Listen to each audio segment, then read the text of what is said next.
What if I told you your body has been quietly warning you about kidney failure for months, maybe even years, and most people completely miss it? Not because the signs aren't there, but because they're subtle, easy to ignore, and often mistaken for something harmless. And by the time the symptoms become obvious, the damage is already severe. That's the scary part. Kidney failure doesn't usually announce itself loudly in the beginning. It whispers. And today I'm going to show you the only 3 ways you can actually predict it early, before it turns into something life-threatening. If you understand these 3 signals, you can literally change the course of your health. Now stay with me, because this isn't just about lab tests or medical jargon. This is about understanding your body in a way most people never do. Think of your kidneys like silent filters working 24/7, cleaning your blood, balancing fluids, regulating blood pressure, even controlling hormones. You don't feel them working until they start failing. And when they do, it affects everything: your energy, your brain, your heart, even your skin. Let's start with the first and most powerful way to predict kidney failure. And honestly, this is the one people overlook the most. It's not a symptom, it's a pattern: your body's fluid balance. Pay attention to how your body holds or releases water. This might sound simple, but it's incredibly revealing. Your kidneys are responsible for controlling how much fluid stays in your body and how much gets removed. When they start struggling, this balance shifts in subtle ways. Maybe you wake up and your face looks puffier than usual. Not just once, but consistently. Maybe your rings feel tighter. Your socks leave deeper marks on your ankles. Or you notice swelling in your feet at the end of the day that didn't used to be there. These are not random. This is your body struggling to manage fluid. But here's where it gets more interesting. It's not just about swelling. It's also about dehydration. Some people experience the opposite, feeling constantly thirsty, dry mouth, dry skin, even though they're drinking water. That's because the kidneys aren't regulating fluid properly anymore. So you might swing between feeling bloated and retaining water, and feeling dry and depleted. That inconsistency is a huge early warning sign. And here's something most people don't realize. Frequent urination at night can be an early indicator too.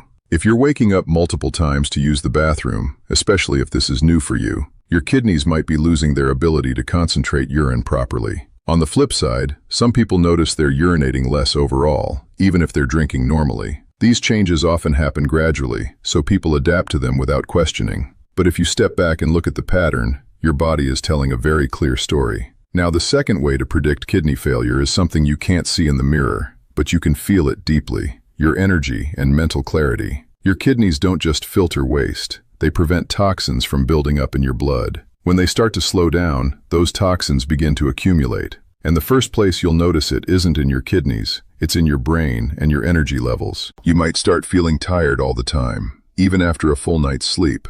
Not just normal tiredness, but a heavy, dragging fatigue that doesn't go away with rest. You might find it harder to concentrate. Your thinking feels slower. You forget things more easily. Even simple tasks start to feel mentally exhausting. This is not just being busy or getting older. This is your body struggling to clear out waste products that are now affecting your brain. Some people also experience mood changes.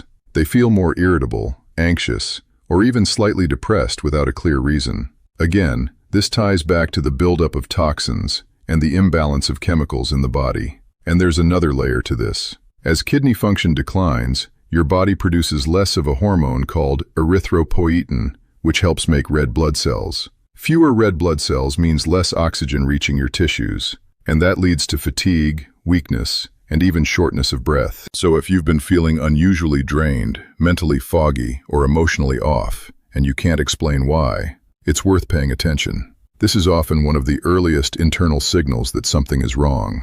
Now let's talk about the third way to predict kidney failure, and this one is the most direct: your blood markers. This is where science confirms what your body is already trying to tell you. There are a few key markers that can give you a very clear picture of your kidney health. The most important one is creatinine. Creatinine is a waste product that your muscles produce naturally, and your kidneys are supposed to filter it out. When kidney function declines, creatinine levels in your blood start to rise. But here's the thing: creatinine alone doesn't tell the whole story. That's why doctors use something called eGFR, or estimated glomerular filtration rate. This number estimates how well your kidneys are filtering your blood. A normal eGFR is usually above 90. As it drops below 60, it indicates reduced kidney function. Below 30, it becomes severe. Another critical marker is protein in the urine. Your kidneys are designed to keep protein in your blood, not let it leak into your urine. So if protein starts showing up in your urine tests, it's a sign that the filtering system is damaged. You might not feel anything when this starts happening. That's why regular testing is so important, especially if you have risk factors like high blood pressure, diabetes, or a family history of kidney disease. But here's what most people don't connect. These lab results don't appear out of nowhere. They reflect changes that have been building up silently for a long time. That's why combining lab tests with the physical and internal signals we talked about earlier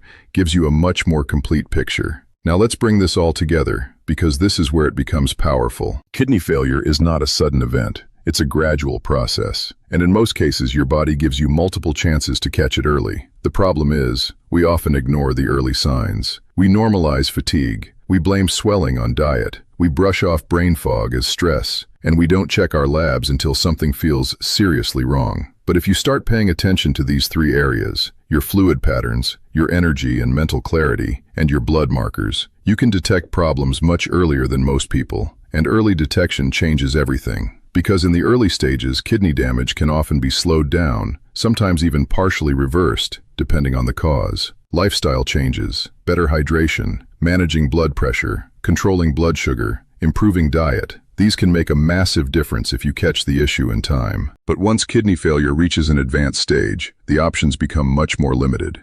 That's when people start facing dialysis or transplant. And that's exactly what we want to avoid. So let me ask you something. When was the last time you really paid attention to your body? Not just how it looks, but how it feels and functions. Are you noticing subtle changes that you've been ignoring? Are you feeling more tired than usual? Are your habits around water and urination different than they used to be? These are not small things. They are signals. Your body is always communicating with you. The question is, are you listening? And here's something important to understand. These three predictors don't exist in isolation. They often overlap. Someone might notice mild swelling, a bit of fatigue, and slightly abnormal lab results. Individually, each might seem insignificant, but together, they tell a very clear story. That's why awareness is so powerful. Once you start connecting the dots, you see patterns that were invisible before.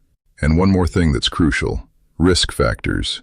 If you have high blood pressure, your kidneys are under constant stress. If you have diabetes, high blood sugar can damage the tiny blood vessels in your kidneys over time.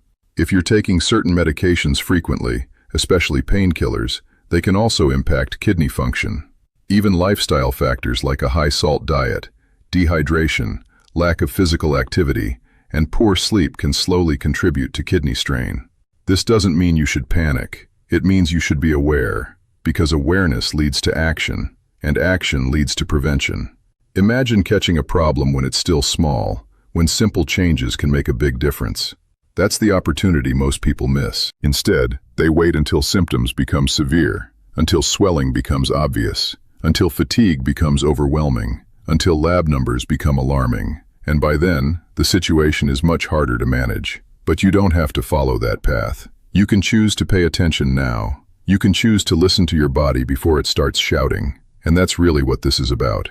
Not fear, but awareness. Not anxiety, but understanding. Because when you understand how your body works, you're no longer reacting to problems. You're staying ahead of them. So the next time you notice something that feels slightly off, don't ignore it. Don't dismiss it as nothing. Take a moment to observe, to connect the dots, because those small signals might be telling you something important. And if you found this helpful, make sure you stay with me, because in the next video, I'm going to show you exactly what you can do to protect your kidneys starting today. Simple, practical steps that can make a real difference over time. And this brings us to something even more silent, more dangerous, and far more common than most people realize. Persistent high blood pressure, also known as hypertension, and the way it slowly damages your kidneys without you ever feeling it happening. Most people think of high blood pressure as a heart problem, something that leads to heart attacks or strokes. But what they don't understand is that your kidneys are one of the first organs to suffer when your blood pressure stays elevated over time. Think about how your kidneys actually work. Inside each kidney are millions of tiny filtering units called nephrons.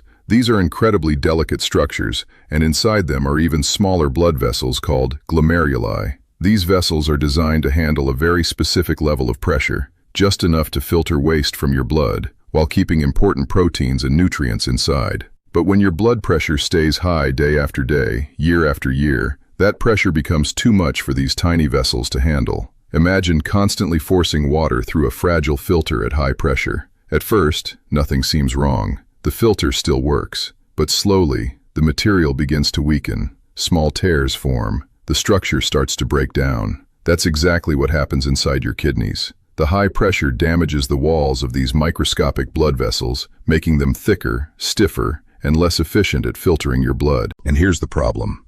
This damage doesn't cause pain. You won't feel your nephrons getting injured. You won't notice your filtration system slowly breaking down. That's why this process is so dangerous. It's happening quietly, in the background, while everything seems normal on the surface. Over time, as more and more of these filtering units become damaged, your kidneys start losing their ability to do their job. Waste products begin to accumulate in your blood. Fluids start to build up. Electrolytes become imbalanced. But in the early stages, these changes are so subtle that you don't connect them to your blood pressure. You might just feel slightly more tired. Maybe you notice mild swelling occasionally. Maybe your concentration isn't as sharp as it used to be. But nothing feels serious enough to raise alarm. Meanwhile, the underlying cause, your persistently high blood pressure, is continuing to apply stress to your kidneys every single day. What makes this even more complicated is that the relationship goes both ways. As your kidneys become damaged, they actually contribute to worsening your blood pressure. Healthy kidneys help regulate blood pressure by controlling fluid levels and releasing certain hormones. But when they're damaged, they lose that ability. This creates a vicious cycle where high blood pressure damages the kidneys, and damaged kidneys make blood pressure even harder to control. And one of the most important systems involved in this process is something called the renin-angiotensin-aldosterone system. This system helps regulate your blood pressure and fluid balance. When your kidneys sense reduced blood flow, something that can happen when blood vessels are damaged, they activate this system to raise blood pressure even further, trying to compensate. But instead of helping, this often makes the situation worse, increasing the pressure inside already damaged vessels. Now here's something most people completely overlook. High blood pressure doesn't have to be extremely high to cause damage. Even slightly elevated levels, if they persist over time, can slowly wear down your kidneys. It's not just about sudden spikes. It's about consistency. It's about the pressure your blood vessels are exposed to every single day. This is why people who say, "My blood pressure is just a little high, it's not a big deal," are putting themselves at risk without realizing it. Because the damage isn't immediate. It's cumulative. It builds over months and years until it reaches a point where kidney function is significantly reduced. Another layer to this is how high blood pressure affects the structure of your blood vessels. Over time, the constant pressure causes the vessel walls to thicken and narrow. This reduces blood flow to the kidneys, which means less oxygen and nutrients are delivered to these vital tissues. And when tissues don't get enough oxygen, they start to deteriorate. So now you have two problems happening at the same time. On one hand, the high pressure is physically damaging the filtering units. On the other hand, reduced blood flow is starving them of the oxygen they need to survive.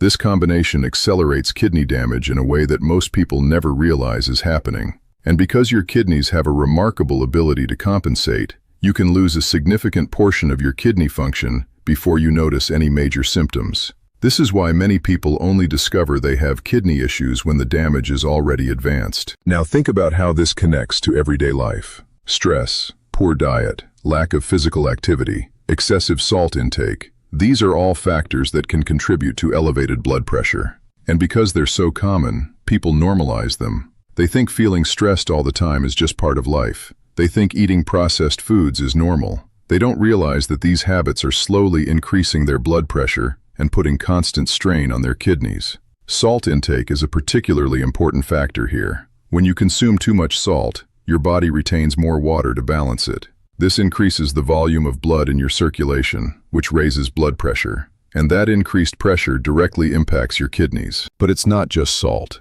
Lack of sleep can also play a role. Poor sleep affects hormone regulation, which can lead to higher blood pressure levels. Chronic stress keeps your body in a state of heightened alertness, increasing levels of stress hormones that constrict blood vessels and raise pressure. Even dehydration can have an impact. When your body doesn't have enough fluid, your blood vessels can constrict, increasing pressure. And over time, These small changes add up. Now let's talk about something even more subtle: how early kidney damage from high blood pressure can show up in ways you might not expect. One of the earliest signs is the presence of protein in your urine. This happens because the damaged filtering units allow protein to leak through when it should be retained in your blood. You might not see this directly, but sometimes it shows up as foamy urine. Not always, but it can be a clue.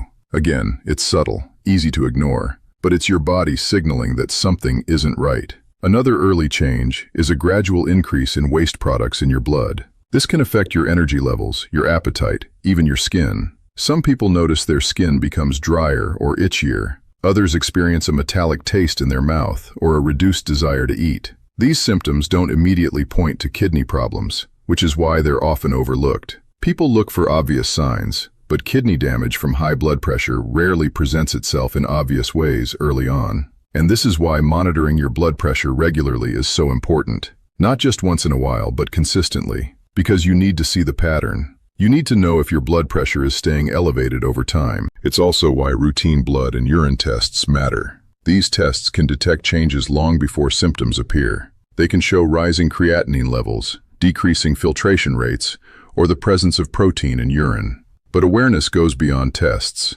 It's about understanding how your daily habits influence your blood pressure, and in turn, your kidney health. If you're constantly under stress, your body is constantly in a state of tension. Your blood vessels are tighter, your heart is working harder, your pressure is elevated more often than you think. If your diet is high in processed foods, you're likely consuming more sodium than your body needs.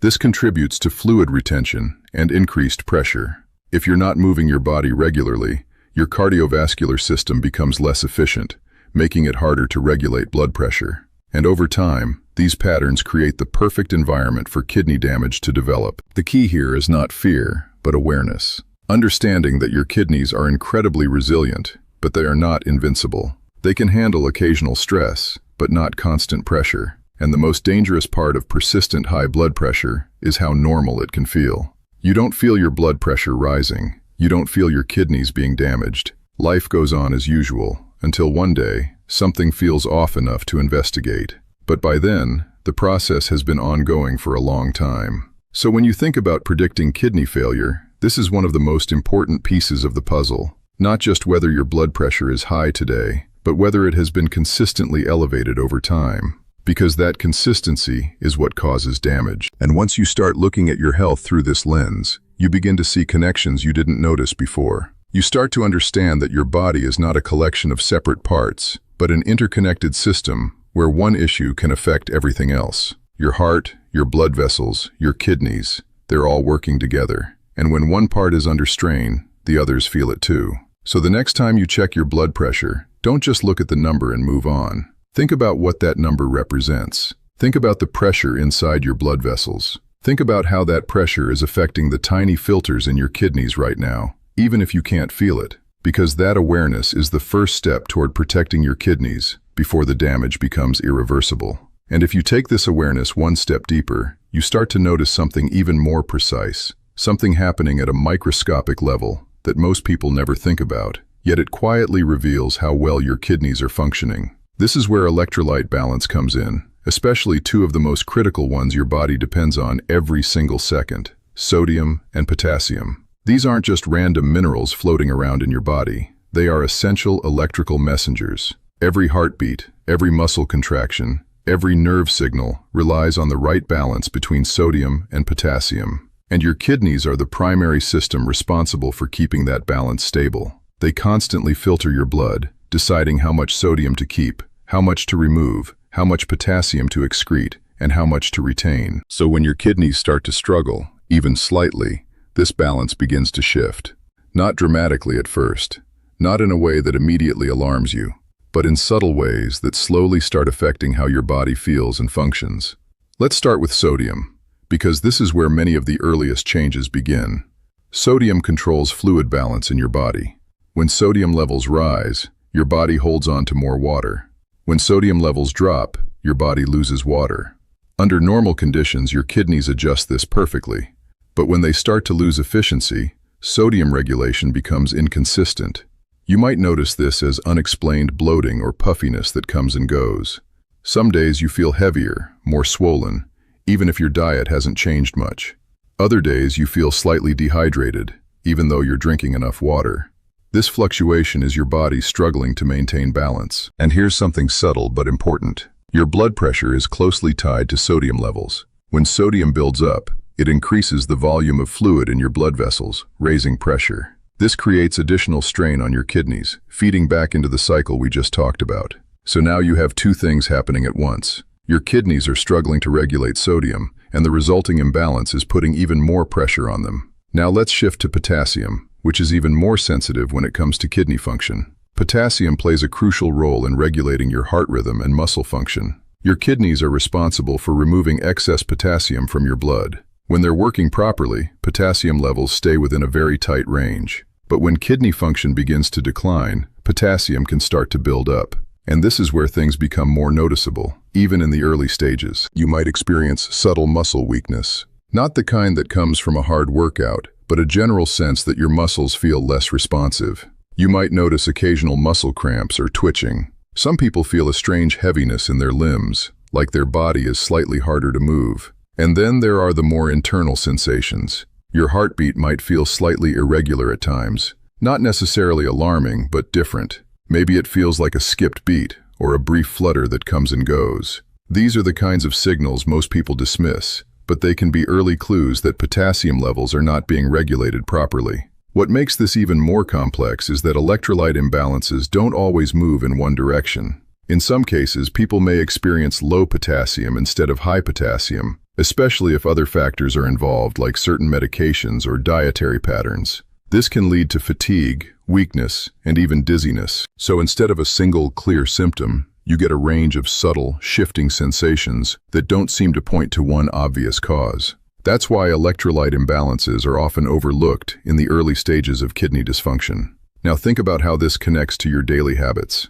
Your diet plays a major role in your electrolyte balance. Foods high in sodium, processed snacks, fast food, packaged meals, can push your sodium levels higher than your body needs. At the same time, if your kidneys are not functioning optimally, they can't eliminate that excess effectively. On the other hand, potassium is found in many healthy foods like fruits, vegetables, and legumes. Under normal conditions, this is beneficial. But if your kidneys are struggling, even a normal intake of potassium can become difficult to manage. This creates a situation where the same diet that once supported your health may start to feel different in your body. You might notice that certain foods make you feel more bloated, more fatigued, or slightly off. These are subtle feedback signals that your internal balance is shifting. Another layer to this is hydration. Water intake directly affects electrolyte balance. If you're not drinking enough water, your sodium levels can become more concentrated, increasing pressure on your kidneys. But if your kidneys are already struggling, even drinking more water doesn't always correct the imbalance immediately. This is why some people feel confused. They try to hydrate more, eat better, make healthier choices, but still notice unusual symptoms. That's because the underlying issue isn't just intake, it's regulation. And regulation is controlled by your kidneys. Now let's talk about how these imbalances show up in ways that are easy to miss. One of the earliest signs is a general sense of imbalance in your body. You might feel slightly dizzy when you stand up too quickly. You might feel lightheaded at times without a clear reason. These can be related to shifts in sodium and fluid balance affecting your blood pressure. You might also notice changes in your thirst. Some days you feel unusually thirsty even if you've been drinking water. Other days you don't feel thirsty at all, even when your body actually needs hydration. This inconsistency is another sign that your internal regulation is off.